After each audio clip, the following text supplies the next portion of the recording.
देखिए, जैसे ही बात करियर की आती है, भविष्य की आती है, वैसे ही इज्जत शोहरत दौलत के साथ साथ रुतबा हर किसी को पसंद होता है। भारत में ऐसी कोई भी डिग्री नहीं है जिसको कंप्लीट करने के बाद आपके नाम के आगे विद्वान लगे।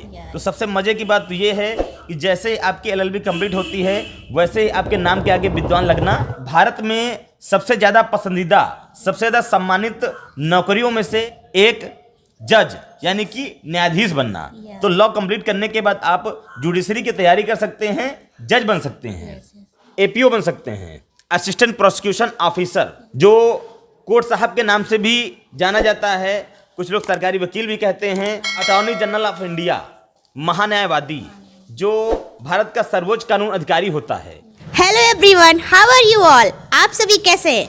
तो आज की इस वीडियो में हम जानने वाले LLB करने के बेस्ट करियर ऑप्शंस।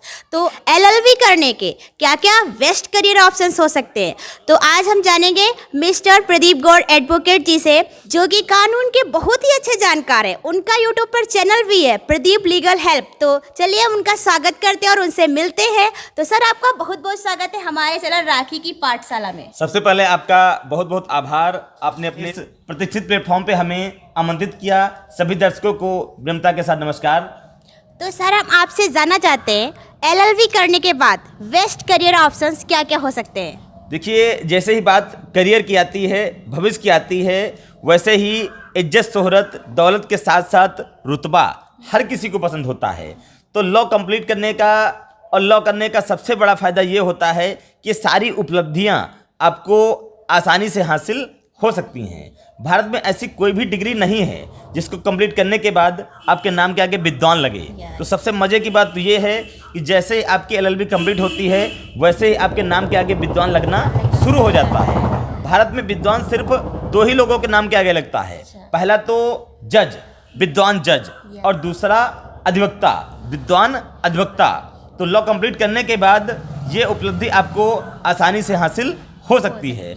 अगर हम करियर ऑप्शन की बात करें तो भारत में सबसे ज़्यादा पसंदीदा, सबसे ज़्यादा सम्मानित नौकरियों में से एक जज यानी कि न्यायाधीश बनना। तो लॉ कंप्लीट करने के बाद आप जुडिशरी की तैयारी कर सकते हैं, जज बन सकते हैं। उसके बाद सरकारी वकील। सरकारी वकील के पास इज्जत शोहरत दौलत सब कुछ तो होता ही है, और मज़े की बात यह होती है कि उसको बहुत ज़्यादा मेहनत नहीं करनी पड़ती है। बहुत ज़्यादा केस तैयार करने में हार्ड वर्क नहीं करना पड़ता है, क्योंकि जो पुलिस होती है वह मामले को इन्वेस्टिगेट करती है, साक्ष्य सबूतों गवाहों के बयान कलेक्ट करती है, और सारी इन्वेस्टिगेशन कलेक्ट करने के बाद सरकारी वकील को देती है। तो इसीलिए सरकारी वकील को बहुत ज़्यादा मेहनत करने की ज़रूरत नहीं पड़ती है। तो सर, हम आपसे जानना चाहेंगे सरकारी वकील कैसे बनते हैं? प्राइवेट वकील और सरकारी वकील में कुछ अंतर होता है, क्या अंतर होता है, ये आपसे जानना चाहेंगे। देखिए, सरकारी वकील पे हम आएंगे। बहुत अच्छा क्वेश्चन आपने किया कि सरकारी वकील कैसे बनते हैं। सरकारी वकील 2 तरीके से बनते हैं, बनने का प्रोसेस क्या होता है इस पर हम आएंगे। और इसके पहले हम लॉ करने के बाद जो करियर ऑप्शन है इसको थोड़ा सा शॉर्ट में कंप्लीट कर देते हैं, उसके बाद सरकारी वकील पे आते हैं। तो पहला तो आप जज बन सकते हैं, और दूसरा आप सरकारी वकील बन सकते हैं, और तीसरा आप कानून के प्रोफेसर बन सकते हैं। LLB कंप्लीट करने के बाद आप LLM कर सकते हैं, मास्टर ऑफ लॉ। तो मास्टर ऑफ लॉ करने के बाद आप कानून के प्रोफेसर बन जाएंगे।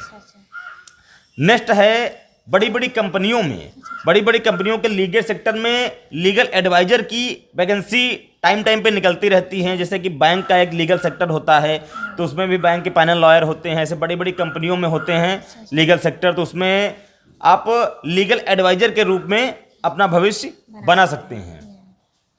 नेक्स्ट, साइबर लॉयर भी बन सकते हैं, क्योंकि आजकल ऐसा देखने को मिलता है कि साइबर क्राइम बहुत ही बढ़ते जा रहे हैं। साइबर जी साइबर क्राइम से प्राय जो ऑनलाइन अपराध हो रहे हैं, जैसे कि ईमेल के माध्यम से धमकी देना, डेटा चुरा लेना, हैकिंग, इस तरीके से अपराध बहुत ज़्यादा बढ़ रहे हैं। तो इस तरीके से आप कंप्यूटर डिजिटल फॉरेंसिक एक्सपर्ट बन के आप इसमें अपना भविष्य बना सकते हैं।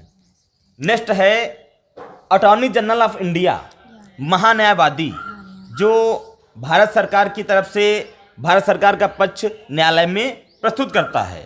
आप APO बन सकते हैं, असिस्टेंट प्रोसिक्यूशन ऑफिसर, जो कोर्ट साहब के नाम से भी जाना जाता है। कुछ लोग सरकारी वकील भी कहते हैं, जो सरकार की तरफ से पीड़ित का पक्ष न्यायालय के समक्ष प्रस्तुत करता है। सैलरी भी बहुत अच्छी होती है, लगभग जज के बराबर की सैलरी होती है, और मान सम्मान की तो बात ही क्या कहना। और जैसा कि हमने पहले ही बताया कि सरकारी वकील जो होता है वो एक तरीके से एपीओ ही होता है, बहुत ज़्यादा मेहनत करने की ज़रूरत नहीं पड़ती है। पुलिस साक्ष्य सबूत, गवाहों का बयान सब कुछ इकट्ठा करके देती है एपीओ को, और एपीओ वही पक्ष न्यायालय के समक्ष प्रस्तुत कर देता है। तो कोई भी केस तैयार करने में बहुत ज़्यादा हार्डवर्क उसको करने की ज़रूरत नहीं पड़ती है। लेबर लॉ में आप लेबर लॉयर बन सकते हैं, क्योंकि आजकल देखने को मिलता है कि जो कर्मचारी हैं उनकी समस्याएं और उनके अधिकार को देखते हुए लेबर लॉ बनाया गया। आजकल बड़े बड़े ठेकेदार देखते हैं कि लेबरों के हक और अधिकारों को मानने के लिए तैयार बैठे हैं, लेबरों के हक और अधिकार मर जाते हैं, लोगों की काफ़ी समस्याएं उत्पन्न हो जा रही हैं। लेबर बेचारा दबा सहमा रह जाता है, ठगा सा महसूस कर जाता है, क्योंकि बड़े बड़े लोगों का उनसे लड़ तो पाएगा नहीं। तो लेबर लॉ में भी आप अपना करियर बना सकते हैं, उसमें भी काफ़ी लोगों की दुआएं पा सकते हैं, और पैसा तो अच्छा कमाएंगे ही। नेक्स्ट है आप क्रिमिनल लॉयर बन सकते हैं। लड़ाई झगड़ा, मारपीट, लूट, डकैती, तो इस तरीके की घटनाएं दिन पर दिन बढ़ती जा रही हैं। तो यदि आप एक अच्छे क्रिमिनल लॉयर बन जाते हैं तो लॉ करने के बाद आप एक क्रिमिनल लॉयर के रूप में भी अपना भविष्य बना सकते हैं। सिविल लॉयर बन सकते हैं, जहाँ पे अनुतोष या अधिकार की बात की जाए, घर की लड़ाई, मेड़ की लड़ाई, बंटवारे की लड़ाई, नाना प्रकार की समस्याएं होती, लोग सदियां गुजर जाती हैं, पता न गए बाबा ने मुकदमा किया और पोते के ज़माने में जो है फैसला आ रहा है। तो यदि आप एक अच्छे सिविल लॉयर बन जाते हैं तो लॉ कंप्लीट करने के बाद एक अच्छे सिविल लॉयर बन सकते हैं, और इसमें भी काफ़ी लोगों की दुआएं मिल सकती हैं। और जो कुछ हमने पहले बताया, इज्जत, शोहरत, रुतबा, दौलत, सब कुछ तो मिलेगा ही मिलेगा। फैमिली लॉयर बन सकते हैं आप। अक्सर ऐसा देखने और सुनने को मिलता है, घरेलू हिंसा, दहेज प्रथा जैसी समस्याएं दिन पर दिन बढ़ती चली जा रही हैं। इसमें लोगों के परिवार तबाह हो जाते हैं। जानकारी के अभाव में जो लोग कभी केस कचहरी थाने का कभी मुंह नहीं देखे हैं, लेकिन घरेलू हिंसा, दहेज प्रथा जैसी जो समस्याएं दिन पर दिन उत्पन्न हो रही हैं, तो लोगों के पूरे परिवार तबाह हो जा रहे हैं। तो यदि आप एक अच्छे फैमिली लॉयर बन जाते हैं तो ऐसे लोगों की आप मदद करके ढेर सारी दुआएं ले सकते हैं और सारा कुछ आप हासिल कर सकते हैं। उसके बाद यदि आप राजनीति में अपना करियर बनाने के लिए इच्छुक हैं, राजनीति में जाना चाहते हैं, लॉ कंप्लीट करने के बाद जाएंगे तो थोड़ा सा बेहतर होगा, क्योंकि राजनीति में भी अगर लॉ करने के बाद आप जाएंगे तो कानून की बहुत अच्छी जानकारी हो जाएगी, और लॉ करने में कानून की अच्छी जानकारी के साथ अच्छा बोलना भी आपको आ जाएगा। फिर अगर राजनीति में जाएंगे तो सफलता के चांस आपके बढ़ जाएंगे। और जब नहीं कुछ मिलता है लास्ट में, तो आप अधिवक्ता के रूप में किसी भी न्यायालय में प्रैक्टिस तो कर ही सकते हैं। तो कहने का मतलब कि आप अनएम्प्लॉयमेंट यानी कि बेरोजगार नहीं रह सकते हैं। यदि आपने लॉ कंप्लीट कर लिया है तो कहीं ना कहीं आप सेटल हो जाएंगे। तो लास्ट में आप अधिवक्ता के रूप में तो प्रैक्टिस कर ही सकते हैं। अब हम आपके क्वेश्चन पे आते हैं, सरकारी वकील कैसे बने। तो सरकारी वकील दो तरीके के होते हैं। पहला तो जैसे हमने बताया था अटॉर्नी जनरल ऑफ इंडिया, महान्यायवादी, दूसरा एडवोकेट जनरल, महाधिवक्ता, और तीसरा एपीओ।